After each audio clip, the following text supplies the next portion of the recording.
mér brá þegar forsætisráðherra Kanada flutti frábæra ræðu í Davos þar sem hann sagði bara þetta kerfi bara farið við eigum ekki að blekkja okkur sjálf og hann rakti á nokkuð samfærandi hátt að það hefði grafið undan því yfir langan tíma, ekki bara á einu ári heldur áratugum og var svona svolítið að stuða til þess að horfast í augu við að það þyrfti að hugsa eitthvað nýtt. Hvernig manstu eftir þessu ræðu, hvernig sló þessu umræða þig? Ég fannst þetta heilt yfir ótrúlega góð ræða sko og þú veist þegar þú sagði stuða, ég sá fyrir mér eiginlega bara svona raunverulegt stuð sko af því að ég held eiginlega að það sé bara það sem að þú veist, til dæmis Evrópa sé bara farin að þurfa sko. Velkomin á Flekaskil. Heimurinn að breytast hraðar en við höfum séð í áratugi. Við sjáum gríðarlegan þrýsting á alþjóðalög, alþjóðastofnanir, bandalög, jável sterkustu bandalög í heimi, í þau að koma brestir og nýjar átakalínur að myndast fyrir augunum á okkur. Og þetta getur og mun allt hafa áhrif á Ísland, bæði með beinum og óbeinum hætti, hvar við staðsetjum okkur, með hverjum við störfum, hvort þessi bandalög sem við tilhörum eða ekki, breytast með hvaða hætti og við ætlum að fjallum það í ekki oflöngum máli en vonandi áhugaverð. Já, við ætlum að gera nokkra þætti, við köllum þá flekaskil í alþjóðamálum og ætlum að reyna að ná utan það sem að gerast í heiminum og áhrif þess á Ísland. Við ætlum að ræða margt, þannig að það af nóg að taka, við ætlum að ræða heiminn, Bandaríkin, Trump, Evrópu, átök og norðurslóðir, Grænland en eins og þú segir áhrif þess á Ísland ekki síst og hvernig hægt að hugsa þetta Hvar viltu byrja? Sko það hægt að byrja mjög víða og mig langaði að biðja þig að fara rúmlega 1 ár aftur í tíman sem nú ekki langur tími. Ég að tala 1. mars 2025,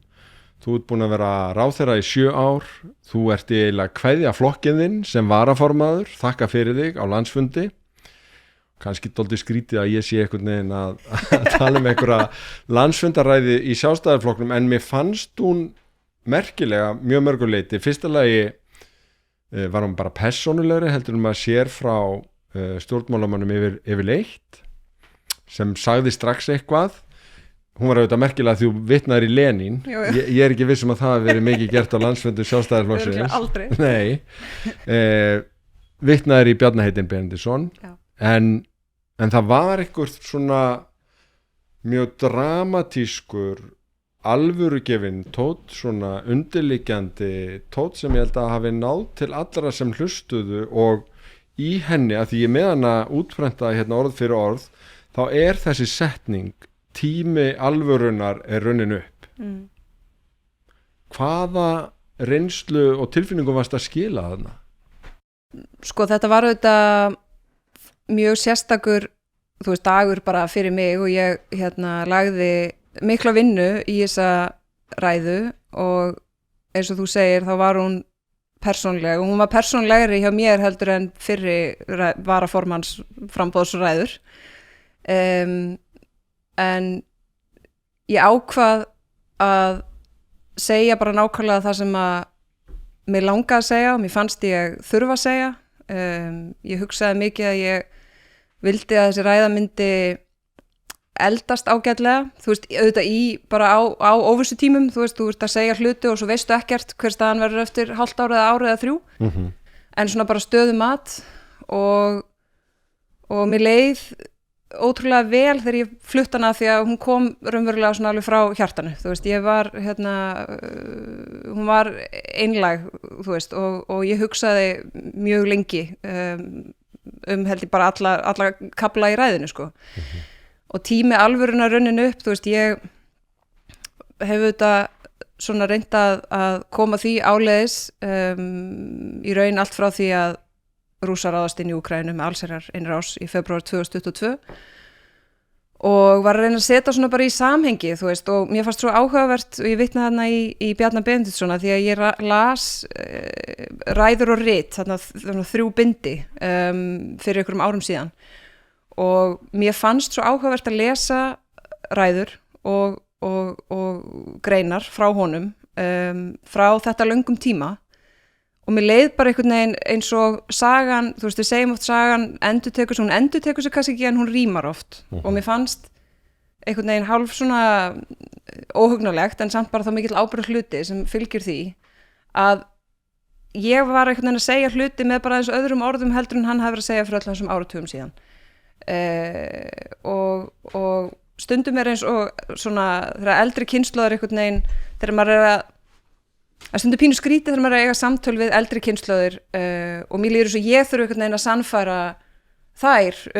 að sagan rými og hlutir séu að gerast aftur af því að þú veist minni kynslóð var lofað að þessi hlutir myndu aldrei gerast aftur og svo bara eru þeir að gerast og hvað áhrif hefur það á Ísland og þess vegna nefndi ég líka, þú veist ég meina við erum með bara okkar helstu vini og nágranna á Norðurlöndunum sem að þurfa að horfa einhvern veginn framan í spegil og svara spurningunni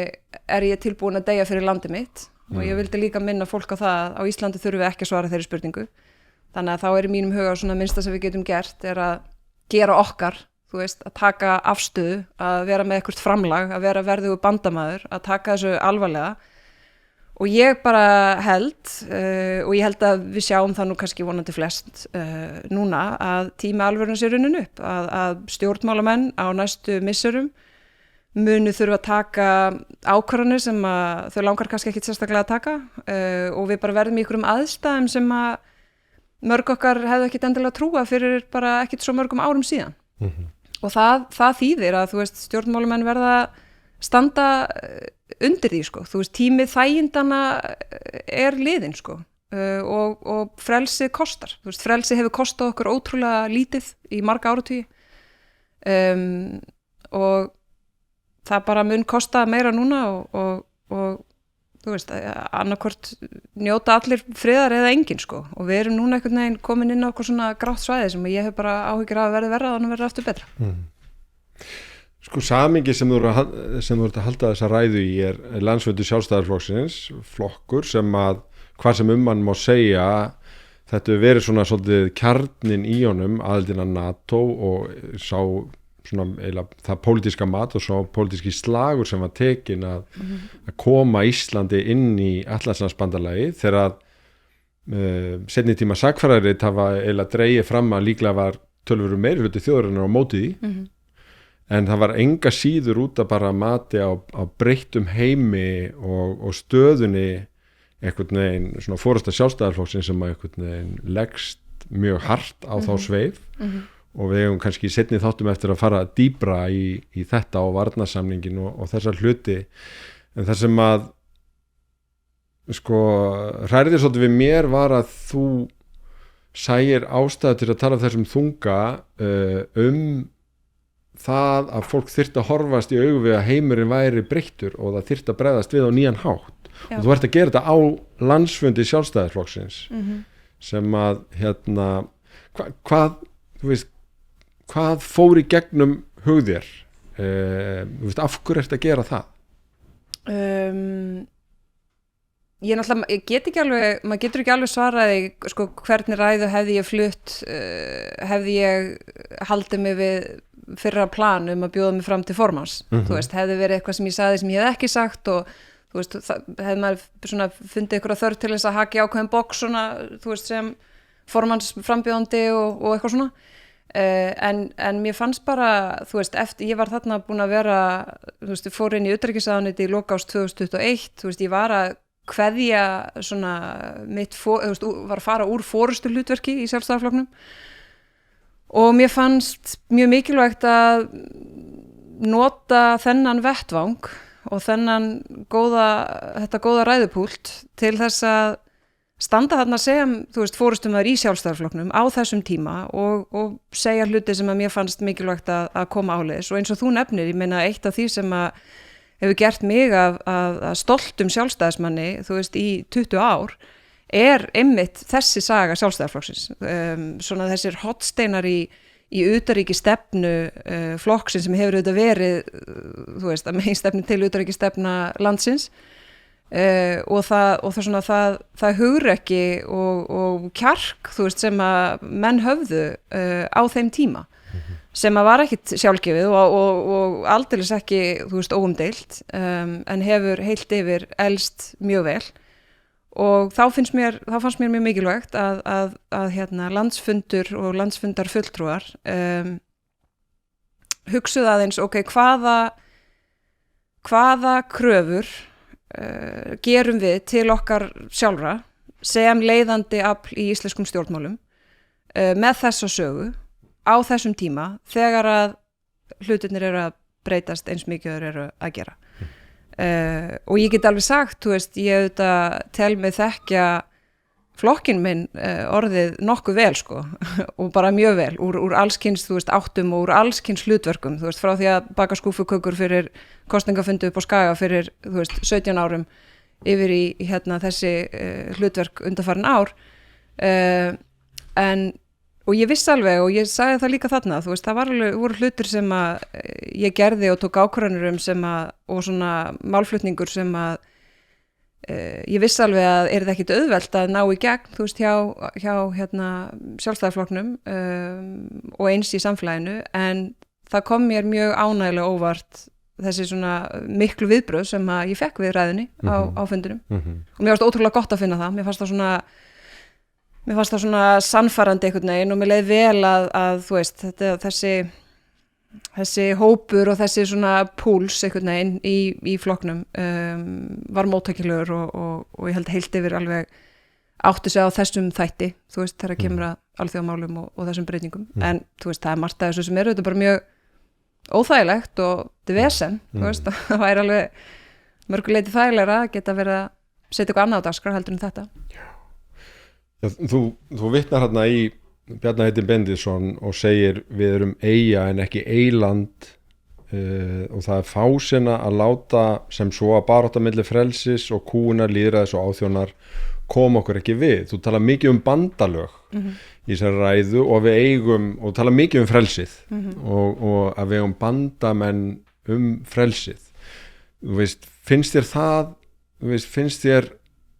sjálfstæðismenn nútímans vera að tala of mikið bara Ísland eitt og sjálft og of lítið þetta alþjóðlega samhengi? Sko að ákveðnu leyti, þú veist, og ég held að það sé, ég meina við erum auðvitað með umræðu núna í gangi þjóðaratkvæðagreiðslu framhald aðildarviðræðna að Evrópusambandinu og í þeirri umræðu af því að flokkurinn tekur mjög harða og skýra afstöðu í því, þú veist, og talar gegn aðild Íslands að Evrópusambandinu, að þá held ég alveg að það svona fari aðeins yfir í aðra umræðu einmitt alþjóðasamstarf og bandalög. Fyrir mér er ótrúlega mikilvægt að Sjálfstæðisflokkurinn, þú veist, sé áfram þetta, þú veist, leiðandi afl alþjóðlega samvinnu sem hann hefur verið frá því hann var stofnaður og það er svona stundum þegar, þú veist, ég er spurð hérna, eins og ég sé einhvern veginn að fara af leið, sko, að tala fyrir alþjóðlega samvinnu stundum þegar ég að skrifa og svona, að það einhvern veginn hugsa, byrju, þú veist, þessi gildi sem flokkurinn stendur á sem er að verða aldargömul, þú veist, mér finnst ég vera að tala í samræmi við þau og auðvitað hefur flokkurinn alltaf verið, sko, með fólk af alls konar útgáfum af einhvers konar hægri mönnum, þú veist, allt frá frjálshyggju og íhald og yfir í svona, jafnvel alveg kannski eitthvað meira en það, sko, og svo þetta svona frjálslinda hægri. Þannig ég held alveg að, þú veist, það getur verið að það svona þvælist aðeins fyrir, þú veist, þessi umræðu hérna aðild að Evrópusambandinu, en flokkurinn hefur náttúrulega í gegnum alla sögu, þú veist, verið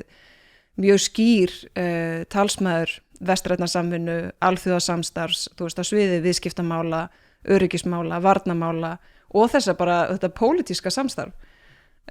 Og síðan alltaf það sem er að gerast núna er bara, þú veist, þetta er að, já, minnstakosti riðlast, þú veist, í besta falli. Hvort eitthvað af þessu brotnar, þú veist, get ég ekki sagt til en ég hef alveg áhyggjur af því.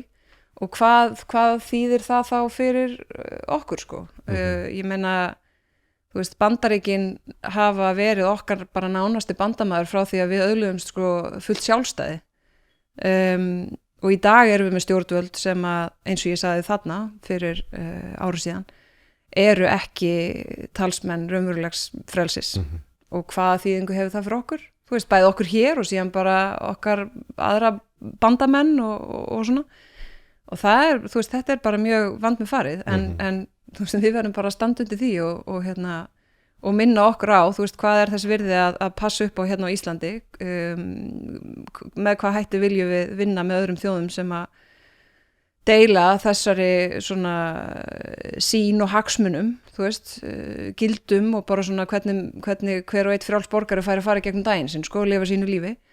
Og ég held alveg að það muni líka reyna á það, sko. Mér finnst þetta athyglisvert að maður spekla bara svona nokkur ár eða ég tala ekki einhverja fáina áratugi eftir í tíman að þá var svona eitthvað tal gildi, frelsi, jafnrétti, jöfnuður, mannréttindi. Veist, þetta var eiginlega kalla bara svona eitthvað orðasalat. Nú þetta bara mjög hörð pólitík í raun og veru og svona pólariserandi pólitík bæði alþjóðlega en líka jafnvel í innanlandspólitíkinni og ég tek eftir að þú tala mikið gildi í þessari ræðu og líka sem bara utanríkisráðherra gerði það en mér finnst það ekki rosalega íslenskt, mér finnst þetta ekki algengt. Af hverju einhvern veginn velur þessa leið, af hverju finnst þetta mikilvægt, af hverju tala það inn í samtíman? Sko, það nú bara gaman að spyrja það, þegar ég man, þegar að ég var að mæta á mína fyrstu fundi í NATO sem utanríkisráðherra, sérstaklega, mætti auðvitað líka sem varnarmálaráðherra en þar umræðan svona aðeins teknilegri, að ég tók alveg meðvita ákvörðun að nota þær mínútur sem hver og eitt fær til þess að svona halda stutt og tölu í að tala gildi og ég var alveg meðvituð að það myndi líklega þykja kannski pingu sérstakt eða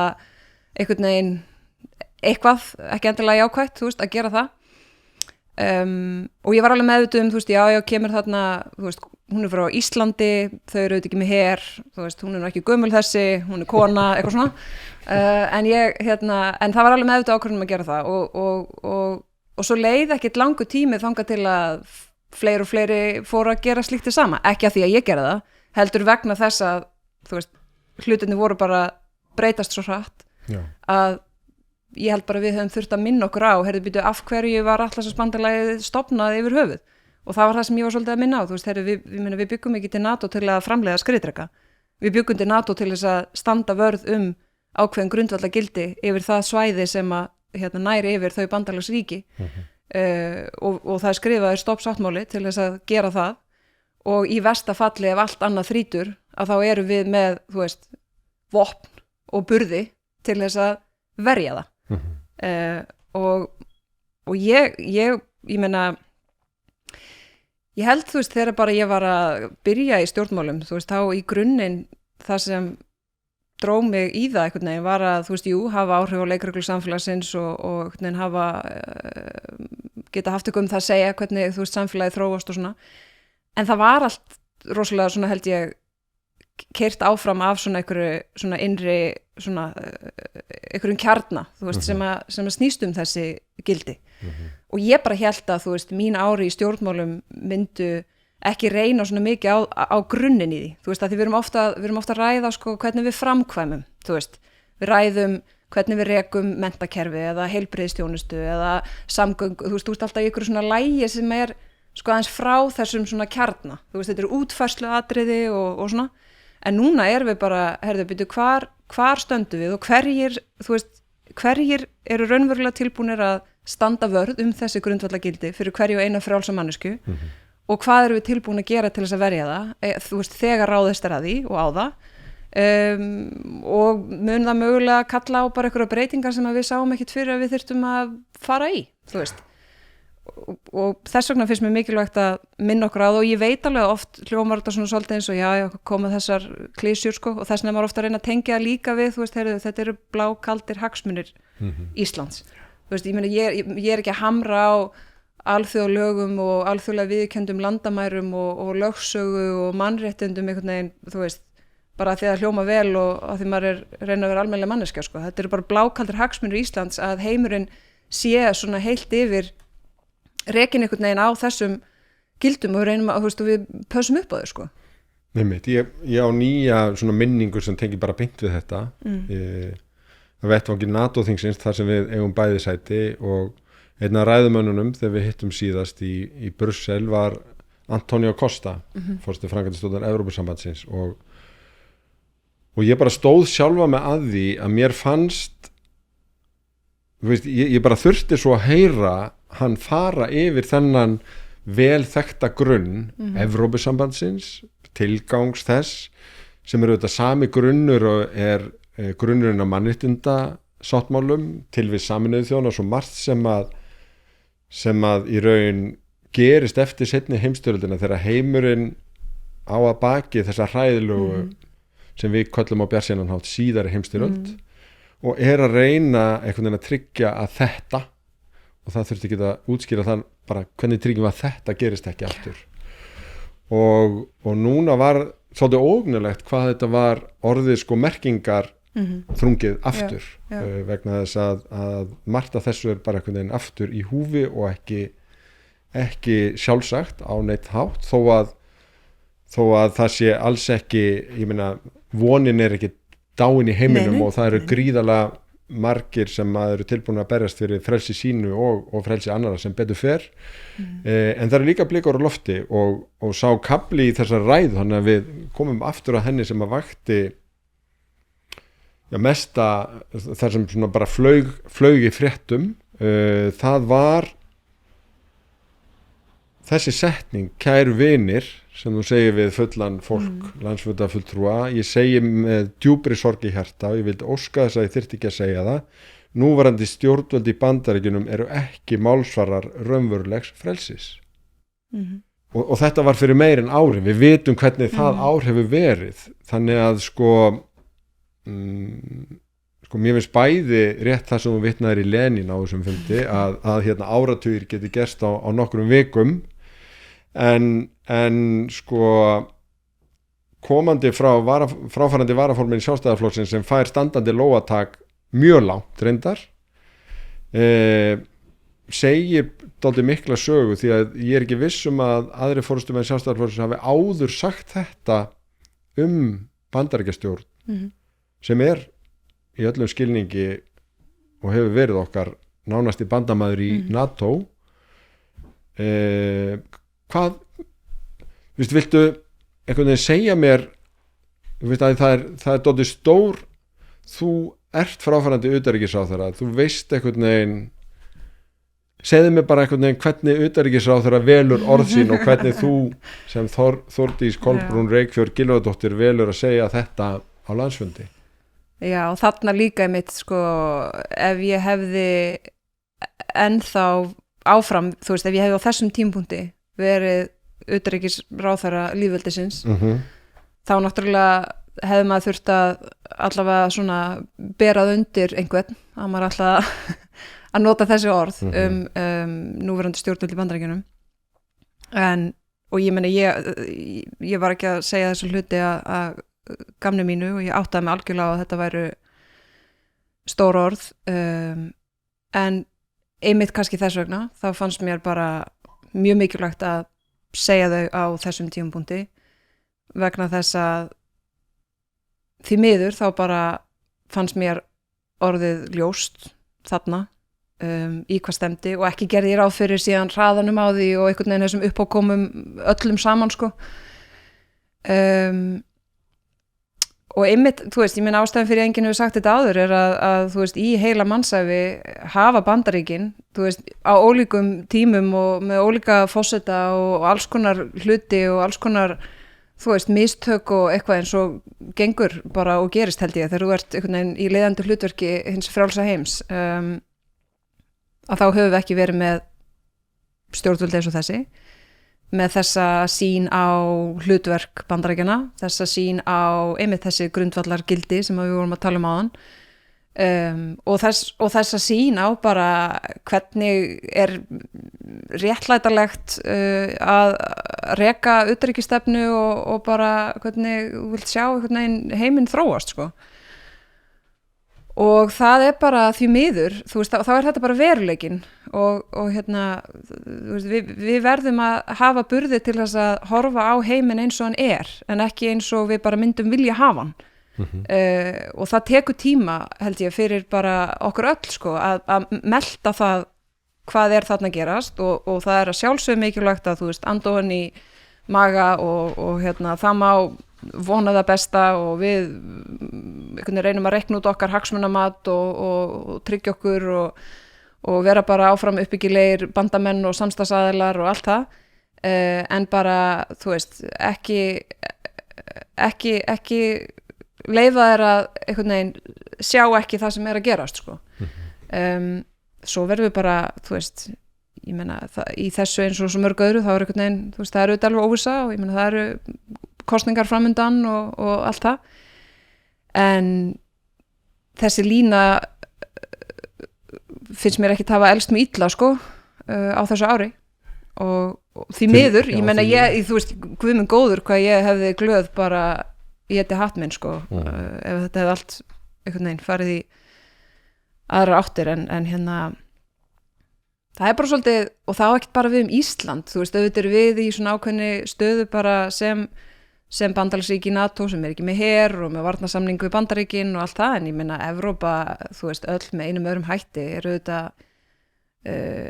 háð þú veist Bandaríkjunum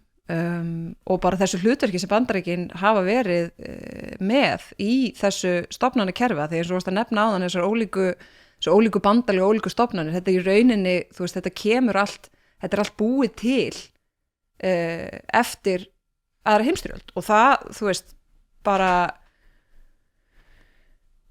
síðan spurning hvernig það þróast úr þessu sko og ekki bara út á Bandaríkjunum en þú veist, þetta eru Bandaríkin þú veist, ég hef stundu sagt, ég meina þetta er ekki svo sem að tala Slóvakíu eða Luxemborg eða Holland eða Ungverjaland eða eitthvað, þú veist, þetta hefur áhrif á, þú veist, okkur hér og bara í rauninni heiminn allan eins og við höfum bara fylgst með undanfarna mánuði, sko, vikur á mánuði. Við notum oft þetta orð, alþjóðakerfi, ef aðeins að reyna að ramma inn bara hvað við erum að tala að því að eins og þú segir, þetta eru mannanna verk, stundur líður manni eins og þetta hafi alltaf verið til, en það er mannshæfi, drjúg mannshæfi getum við sagt, en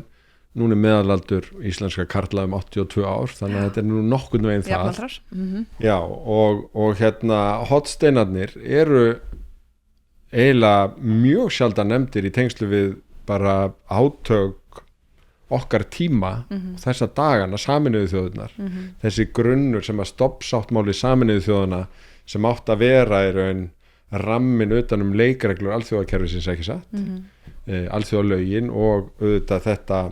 svokallega einkaleyfi á því að mega heimila það að fara með vopnum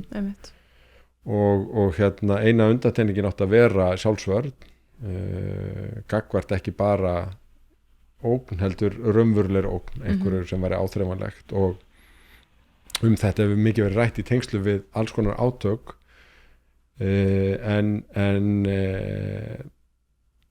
þú veist það er bara valla kalla eftir í nánast í orðum þó að sé sjálfsagt það ratar allavega ekki mikið í fyrirsagnir aðkoma öryggisráðs Sameinuðu þjóðanna eins og að innrásin í Íran núna bara nýlega hvernig myndir þú ramma inn þegar einhver segir hvað er alþjóðakerfið þú veist, hvernig lýsur því ég myndi segja sko í grunninn þú veist er það réttaríki þjóða þú veist við erum með hérna réttaríki á Íslandi og það eru ákveðna svona grundvallar reglur sem að þú veist raunveruleg réttaríki þurfa að fylgja og svona standast ákveðna kröfur og svona alþjóðakerfið er í rauninni bara þetta réttaríki þjóða og svo ertu með, þú veist, svona lykilstofnanir í því og grunnurinn að því eru þetta Sameinuðu þjóðirnar og margar aðra stofnanir vitna síðan, þú veist, vísa í stoppsáttmála Sameinuðu þjóðanna og svo sérstakar svona áherslur og auðvitað er þetta orðið líka svona framkvæmda hlutverk, þú veist, þetta er hérna starfsemi út í feltinu og svo leist þá bæði Sameinuðu þjóðirnar og aðra stofnanir en í grundvallaratriðum myndi ég segja að þetta snerist réttaríki þjóða og þú veist og við erum alltaf að reyna við segjum, fyrsta svona varnalínan bara að við fylgjum þessu og ef að einhver fylgjur þessu ekki, að þá séum við með þessar stofnanir sem geta gert eitthvað í því, þú veist, ýmist reynt að leita ykkur að lausna og koma á friða nýju og leysa úr ykkur ágreiningi og svo framvegis. Og ef að það þrýtur líka, þá ertu með, þú veist, bæði alþjóðlega dómstóla og svo eru þetta í NATO ertu bara með vopn til þess að verja þetta. Réttaríki þjóða og ég hef, þú veist, þessar stofnanir eins og þú segir, þetta eru mannanna verk. Ég held að væri óbúslega hollt fyrir bæði alla stjórnmálamenn en líka bara almenning, fjölmiðlafólk, háskólasamfélagið að lesa svona stoppsáttmála þú veist, og reyna að setja sig í þau spor hvernig leið mönnum sem að voru að skrifa þetta eftir þessi ár og þessar hörmungar, þú veist, og hvernig myndi þeim líða í dag þegar við sæju hvernig við, þú veist, erum að einhvern veginn að leika okkur að eldinum, og síðan hef ég alveg, og ég hef verið það erlendist, þú veist, undanfarin ár, alveg opin með það að það ýmislegt sem á gaggrina í þessum kerfum og þessum stofnunum. Og það alveg vant með farið, því að þegar þú ferð að gaggrina það, þá líður mér stundum eins og sért að fæða úlfinn, þú veist, að því það eru ríki og aðila sem að vilja þetta allt bara dautt, en ég held bara að þú sért líka að gera það ef þú ávarpar ekki einhvern veginn galla við kerfin, þú veist, og hvar þau hafa farið svona af leið og þú veist, þau nógu mikið, ég held að sé alltaf stór hluti almennings í mörgum löndum sem tengir ekki við þessar stofnanir, upplifir ekki að þau sé að, þú veist, það skipti ykkur máli fyrir hinn almenna borgara og ég held að margar stofnanir þyrftu að svona aðeins að grisja það sem þeir eru að gera, þú veist, forgangsraða frekar, minna sig á að hvers vegna voru þær stofnaðir yfir höfuð, erum við að sinna þessum svona, þú veist, þessum kjarna yfir höfuð og með nægilega öflugum hætti. Valdajafnvægið, þú veist, rétt, ég meina þetta er allt búið til af bara svolítið vestrænum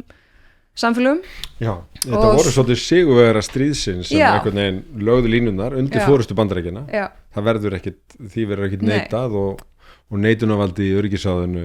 svona kannski endurspegla það, en maður getur ekki annað en dáðst að í raun þeim líka sem að töldust sem sagt þeir sem töpuðu síðari heimsstyrjöld og nýjum leiðtóm þeirra eftir stríð að einhvern veginn það einhvern veginn sammælast allir að þetta megi ekki gerast aftur og koma að því að búa til kerfi bæði svona heimsvísu og svona svæðisbundið eins og Evrópusambandið er dæmum þar sem þeir eru í raun að setjast niður við borð með þeim sem þeir voru í átökum sem kostuðu milljónir manna lífið bara í raun fyrir örfá mánuðum eða árum að reyna að búa til leikreglur allt frá því stríð og frið í bara að að fara nú ekki aftur í styrjaldir yfir aðgangu að kolum og stáli og einhvern veginn núna þegar manni líður eins og átök tengist mjög mikið bara olíuhagsmunum og auðlindahagsmunum að þá einhvern veginn sakna maður þessa svona eiginlega bara siðferðisþroska fyrir utan hvað þetta er svona praktíst að því að af þessu spruttur síðan mestu velsældar samfélög bara heimsögunar, þannig að þessi nákvæmlega svo segir þetta sem að tekur sem gefnu friður, verslun og viðskipti að múrar falli en rísi ekki að þetta er einhvern veginn allt hluti af þessu kerfi þannig að maður svona bæði einhvern veginn hefur staðið sjálfan sig að því að fylgjast með, hafa áhyggjur en undir niður einhvern veginn vona skynsemin einhvern veginn ráði og það hljóti og það hlýtur að vera eitthvað fólk einhver staðar og einhver þjóðþing og dómstólar sem tækir svona í taumana en ef við tökum bara þetta ár sem liðið frá þessari ræðu og einhvern veginn allt sem hefur gest eiginlega bara nánast í hverri viku, við getum nefnt tollastríð, við getum nefnt lömun alþjóða viðskiptastofnunarinnar, við getum nefnt að Bandaríkin eru ekki bara farin út úr alþjóða heilbrigðismálastofnuninni, heldur eru að skilja eftir sig alveg gríðarlega mikið skarð í þróunarsamvinnu og kannski hafa Bandaríkin aldrei fengið nægilega mikið kredit fyrir það hvað þau voru leiðandi í rauninu þróunarsamvinnu og stuðningi sérstaklega sviði heilbrigðismála þar sem ég þekki best til en líka í mannréttundum lýðræðisuppbyggingu og eitthvað svona þetta er svolítið fallið í skuggan fyrir svona misvelheppnuðum einhverju svona CIA aðgerðum til þess að koma réttum stjórnvöldum innan gæsalappa að í einhverju löndum og en þó maður sé svona fullur af þessum áhugjum en samt þessar undarleikandi von þá í mér brá þegar forsætisráðherra Kanada flutti frábæra ræðu í Davos þar sem hann sagði bara þetta kerfi bara farið við eigum ekki að blekkja okkur sjálf og hann rakti á nokkuð samfærenda hátt að það við grafið undan því yfir langan tíma, ekki bara á einu ári heldur áratugum og var svona svolítið að stuða alla til þess að horfast í augu við að það þyrfti að hugsa eitthvað nýtt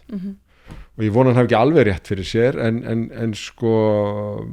hvernig manst eftir þessu ræðu, hvernig slóðu þessu umræði þig? Ég fannst þetta heilt yfir ótrúlega góð ræða sko og þú veist þegar þú sagði stuða, ég sá fyrir mér eiginlega bara svona raunverulegt stuð sko af því að ég held eiginlega að það sé bara það sem að þú veist, til dæmis Evrópa sé bara farin að þurfa sko af því að þú veist einn af þessum svona línum sem ég alveg komið einhvern veginn ógið á er hérna wake up call, þú veist við erum búin að fá svo mörg en einhvern veginn rumsku við bara aðeins og svo bara leggjum við okkur aftur svolítið þannig að þú veist ef að þetta, og ég held að þetta hafi gert það, ég held að þetta hafi svolítið ítt við fólki en líka bara þetta kom bara ykkur og sagði bara það sem ég held að ótrúlega margir, þú veist það eru löngu farnir að ekki bara hugsa heldur vita og vissu og ég held reyndar að það séu sko kannski vonandi eru aðeins meiri líkur á að þetta kerfi haldi í svona einhverjum grundvallaratriðum með því að stafa út það sem er að gerast sem hann gerði heldur en ef að enginn gerir það og við bara einhvern veginn erum svona svolítið að malla og enginn er alveg að segja þú veist það sem hann finnst og það er náttúrulega það sem er rosalega flókið finnst mér sko í veruleikanum eins og hann er núna þú veist það þú þarft bæði að geta tekið sko stórar afdrifjarjúkar ákvarðanir mögulega bara á hraða sem að þið líður ekki vel með en þú þarft líka að þú veist vanda hverja ákvörðun, hvert orð, þú þarft að vera yfirvegar, þú þarft að svona anda ofan í kviðinn, þú þarft að þú veist og þetta er svona eitthvað jafnvægi sem að ég held að geta alveg verið erfitt að finna út úr sömuleiðis með sko ætlar að segja að kerfi sé farið eða ónýtt eða ætlaru að tala fyrir einhverjum breytingum á því án þess að þú veist segja það hvernig meturu skilur ef við gefum stöld bara einhvern veginn upp á einhverjum grundvallar kerfum eða bandalögum eða samstarfi þú veist þá er það ekkit endilega alveg rétta leiðin en þú verður samt að vera með einhverju veruleika tengingu þú veist og ég held að oft sé eins og fyrir Evrópulönd sem eru auðvitað bara eins og í gegnum þú veist NATO ég meina Bandaríkin hafa auðvitað bara verið leiðandi að öllu leyti, þú veist, í fjármagni, pólitískt, í hergagna iðnaði, öllu þessu dóti. Þannig að það er alveg stóra ákvörðun, sko, það getur verið afdreifuríkt, þú veist, hvernig þú talar. Þannig að ég held alveg að það sé, og tel mig vita, þú veist, það eru auðvitað ýmislegt líka sem er ekki sagt, en er kannski einhvern veginn unnið að, bara til þess að reyna að svona undibúa einhverja sviðsmyndir og einhvern veruleika sem að við getum bara staðið frammi fyrir á ekkit, þú veist, innan ekkit svo langs tíma. Þannig að ég held að þessi ræða hafi bara verið, þú veist, ég fekk smá svona að þótt fyrir hefði verið, sko, og ágætt að það var líka þá forsætisráðherra frá, sko, aftur, þú veist, þetta var ekki forsætisráðherra Luxemborgar með fullri virðingu fyrir Luxemborg, sko, þú veist, þetta er Kanada, ég menna þetta, hérna, það skiptir líka alveg máli. Og vonandi tekst okkur að, þú veist, ég held að ef þetta verður ykkur blanda af svona, svolítið því sem hann var að segja og svo er Alexander Stubb svolítið svona, gengur ekki eins langt en hann er samt að segja að þú veist, þetta mun breytast, þetta verða fleiri svona minni samstörf, einhvern veginn, þú veist, samstarfi á ólíkum sviðum. Já, Alexander Stubb er svolítið áhugavert dæmi, forseti Finnlands, hann er í sínu embætti og óvart með doktorspróf í alþjóða samskiptum og skrifaði, ef ég veit rétt, bara doktorsritgerð ýmsa hluti sem að skipta þarna mál og var að gefa út bók einhvern veginn breytingarnir í heiminum og með beinar tillögur eiginlega breytingum á öryggisráði Sameinuðu þjóðanna, vill svona lyfta suðrinu, Indlandi sem eru auðvitað mjög vaxandi svona efnaðslega og er með svona, en en stígur fram og segir, þú veist, við þurfum að vera rólega eins og Finnar, ákveðnir eins og Finnar og skipulaðir og eitthvað svona, þetta er mjög sjarmerandi og mjög margt athyglisvert sem hann segir, en maður einhvern veginn sko velti fyrir, þú veist það þarf samt einhver að leiða svona þannig að einhvern veginn hver á að leiða og hvar kemur svo forusta, því að hún þarf annars vera að ná yfir heiminn og síðan yfir einhvern veginn að stöðva sumt af því sem að gerast og einhvern veginn endurreisa sumt af því sem að brotna, og það dálítið erfitt að vera bjarsýnn í þessari stöðu eða hvað. Já, sko ég held að það sem það sem Alexander Stuber að segja og ég meina í grunninn ef við værum bara, ég held að væri mjög fínt ef við værum öll bara aðeins meira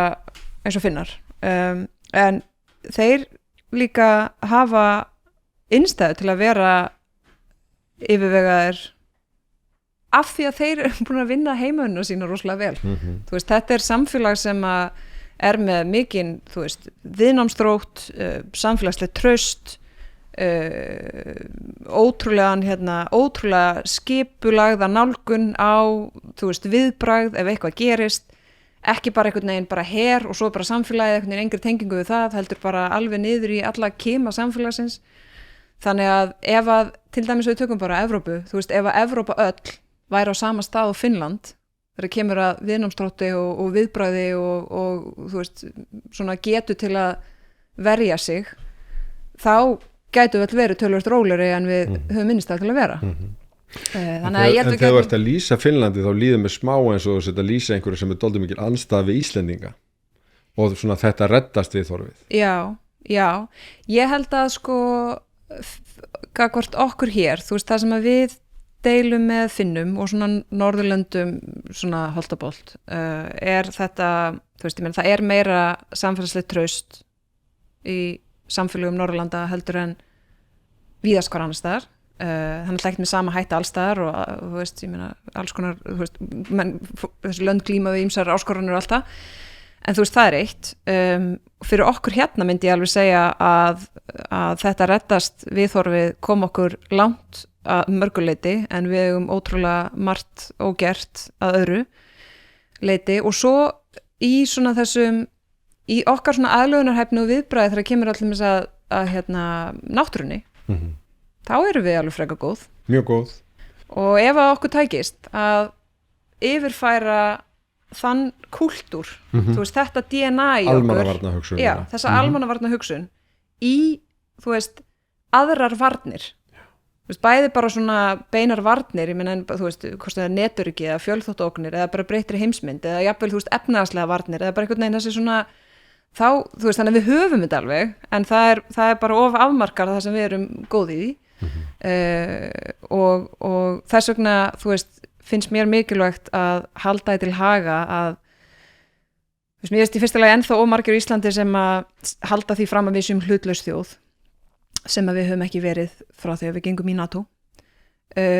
og margir sem segja, sko, við erum svo friðelskandi, og ég veit að þetta kemur frá góðum stað og þetta er alveg rétt, við erum friðelskandi,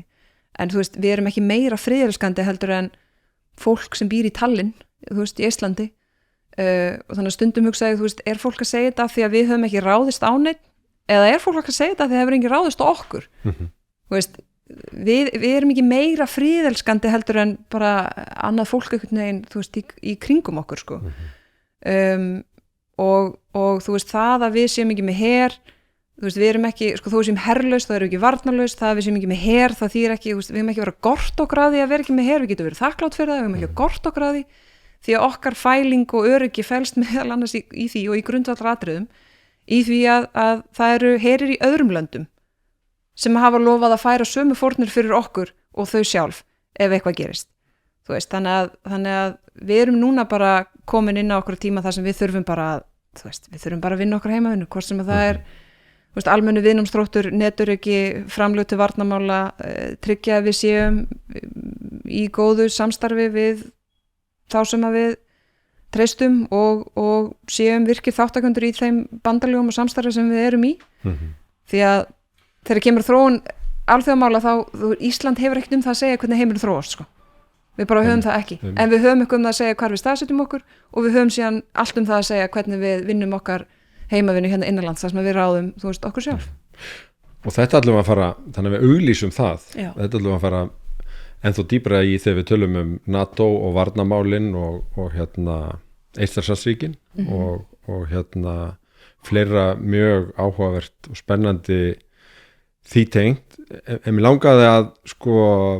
áður en við yfirgefum svona þetta stóra svið og alþjóða kerfið bara aðeins að draga fram þar sem að forsætisráðherra Kanada, Mark Carney sagði líka, hann sagði sko nýja sjálfstæði væri ekki svona þessi hefbunda hugmynd heldur væri það í raun fólkið í því að standast þrýsting og nú sjáum við þrýsting birtast meðal annars í auðvitað stríðsóknum og slíku en líka með tollum og efnahagslega og hérna hann talaði fyrir því að millistórar þjóðir og hann vakti náttúrulega athygli okkar Íslendinga, hann talaði Kanada sem millistóra þjóð, 40 miljóna manna þjóðin Kanada sem akkurat 100 sinnum fjölmiðlar heldur en við þeir reyndar eitt sko landríkasta land í heimi, líklega númer 2 og hann talaði sem Kanada sem millistóra þjóð sem þurfti að tala við aðra millistóra þjóðir en við erum í því samingi öllu saman lítil þjóð eða smáríki eins og stjórnmálafræðingar myndu líklega að segja og mér finnst við ekki geta svona yfirgefið stóru myndina þegar við lofuðum því við ætlum alltaf að setja Ísland í þetta samhengi og við höfum reyndar oft í sögunni þegar einhverju líst ekki nógu vel á einhverja milliríkja samninga margra eins og Atlantshafsbandalagið eða EES samningin þá kemur alltaf þessi umræða býtu eigum við kannski bara að gera tvíhliða samning við eitthvað og það við leitað svona sterkar og sterkar á mig í þessari nýju heimsmynd eins og hún að teiknast upp að því marki sem að hún að teiknast upp eða bara einhvern veginn að breytast fyrir augunum á okkur að hugsanlega hættulegasta sem að smáríki getur lent í við þessar aðstæður að vera að ætla að ná tvíhliða samkomulagi við eitthvað sem miklu stærri öfluri á allan hátt sérstaklega á ögur stund þegar einhvern veginn hittnar í kolonum eða einhver virkilega vill eitthvað sem að við viljum ekki sleppa hvernig á smáríki að lifa af að því að má kannski segja að síðustu 80 ár hafi verið sko kjör aðstæðu fyrir land nákvæmlega eins okkar normenn hafa verið að tala þannig líka að síðustu áratugir hafi verið kjör aðstæðu fyrir land eins og Noreg sem útflutningsdrifin þjóð sem hefur hagað því að tollar svona smá saman lækki og viðskiptafrelsi aukist en að leikreglur séu til staðar og þar virki og þið getið treyst þeim. Ég er algjörlega sammála þér og Noregi og mörgum í því að þú veist, undanfarnir áratugir hafa auðvitað verið, sko það fá, þú veist, það eru raunverulega fá ríki sem hafa notið eins góðs af þessu einhvern veginn systemi, þú veist, eins og Ísland. Og við verðum að, þú veist, muna alla daga að bæði hvers við fáum að njóta og í krafti hvers, þú veist, og það er bæði þessi fælingamáttur og það er þetta kerfi og þessar svona leikreglur og réttaríki þjóða. Bæði á sviði öryggismála, varnarmála, þú veist, pólitískt það sem að hvert land er með atkvæði þótt síðan þú setur með pólitískan veruleika sem stórveldu þetta hafa meira að segja og allt það og síðan þegar kemur að alþjóðaviðskiptum, þú veist, ég meina við erum rík og sterk af því að við seljum útlendingum vörur og þjónustu við gætum ekki haldið uppi þú veist, því regluverki eða væri ekki eitthvað svona heildarregluverk þá væri við ekki einhvern veginn að halda því uppi og tryggja að við gætum þú veist, með svona auðvöldum hætti selt útlendingum vörur og þjónustu og þetta þú veist, þetta er að breytast og það er alveg rétt þegar að Mark Carney segir þú veist, að raunverulegt svona sjálfstæði felist í því hvernig snýst það að geta staðist þennan þrýsting og það er það þrýstingur í þú veist, alls konar formi og við höfum núna verið að sjá þú veist, efnahagslegan þrýsting frá þú veist, ríki sem að maður einhvern veginn hefur ekki og á ekki að venjast þú veist, að hafa komið þaðan og þá er bara spurning, þú veist, hvernig getum við tryggt okkar stöðu og ég held að sko tvíhliða samningar, þú veist, það er bara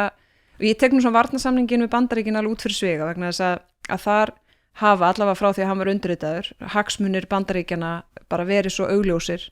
og það er algjörlega rétt þegar menn segja og benda á að þú veist, að því leitinu til erum við öllum líkindum í annari stöðu heldur en mörg önnur Atlantshafsbandalagsríki í Evrópu ef á reynir vegna þess að við erum bara einfaldlega á þeirra, þú veist, bara heimavarnarsvæði í Bandaríkjunum. Þannig að sá tvíhliða varnarsamningur myndi taka út fyrir sviga en almennt svona tvíhliða samningar þú veist, þeir eru góðra gjalda verðir, mér styrir oft vera líka bara spurningum, þetta er oft svona til þess að svona smyrja hjólin, þú veist, að gefa út svona skilaboð til, þú veist, kerfana, ráðuneyta og svona að það sé svona umboð, þú veist, og vilji til þess að vinna ákveðnum hlutum, þannig að þetta getur verið svona til að auðvelda framkvæmd, til þess að byggja upp frekari, þú veist, verkefni, ákvarðanatökur og svoleiðis, en þú veist, í krísu og neyðarástandi þegar á reynir að þá er ekki, að mínu mati, ekki góð stað að veri ef við værum bara með einhverja hefðbundna tvíhliða samninga við hinn og þennan hitt og þetta, sko. Og ítrekka þar að varnarsamningu Bandaríkin er þar utan sviga. Og þess vegna, þú veist, ég meina þess vegna erum við aðalega Atlantshafsbandalaginu. Þess vegna, þú veist, gengum við inn í tókum við upp samninginum Evrópska efnahagssvæðið. Og síðan auðvitað annað svona samstarf, þú veist, og bara þátttöku okkar í þessu kerfi, sko. Þannig að, en þetta mun allt örugglega breytast talsvert og eins og ég segi, við þurfum bara að átta okkur á því hvað við höfum, hvað er þessi virði að reyna að verja og síðan skilja okkar stöðu, þú veist, hvar höfum við eitthvað að segja og þegar kemur að þróun í heimsmálum þá erum við ekki gerandi í því, sko, en við þurfum þá að hafa burði til þess að máta okkur stöðu með réttum hætti eða með sem bestum hætti. Og við ætlum allavega að láta braka í haustum okkur eins og við gert í þessu þætti í næstu þáttum til þess að reyna að feta okkur aðeins þessi flekaskil sem er að verða. Tölum Úkraínustríðið næst, NATO, við ætlum að tala Sameinuðu þjóðirnar og alþjóðalögin aðeins meira, samskipti Bandaríkin og Evrópu og Ísland, norðurslóðir, Grænland, það er mjög margt eftir. Ég veit, við eigum að vera með svona eitthvað bókatips eða eitthvað í þessari þáttaröð. Ég man einhvern tímann ég spurði þig hvað lestu til þess að einhvern veginn fá innblástur eða svona læra meira í þessu. Sko, það er náttúrulega áskrifandi alls konar svona fréttabréfum, þú veist, frá bara fólki sem er duglegt að skrifa og skrifa það reglulega, það kemur svona, það er alltaf ferskt, en bækur, við vorum að tala Alexander Stubb, hann alltaf gaf út sína bók bara fyrir ekkert löngu síðan, sem að ég var nú bara að lesa í páskafrínu. Ég líka. Já, ég var að lesa bókina Who Will Defend Europe í páskafrínu líka, en svo bara gerist hlutinni svo hratt að hún sko kom út fyrir held ég rúma ári eða eitthvað og þá bara mjög margar sem að maður svona, þú veist, var eiginlega bara, ég ætla ekki að segja úrelt, en þú veist, var bara búið að gerast og þá komin ykkur svona næsti fasi, sko. Sem leikmaður þá sýnist manni að sko bara hernaða tækni eins og Úkraínumanna á víglínunni hafi bara breyst töluvert síðan bókin var skrifuð sem er kannski 2-3 ár síðan. Já, það er absolutt þannig. En við getum við leggjum höfuð í bleyti og komum með mjög, mjög djúpt hugsuð bókatips. Að læta á bækur. Við gerum það, en þetta voru flekaskil, fyrsti þáttur. Takk fyrir. Takk fyrir mig.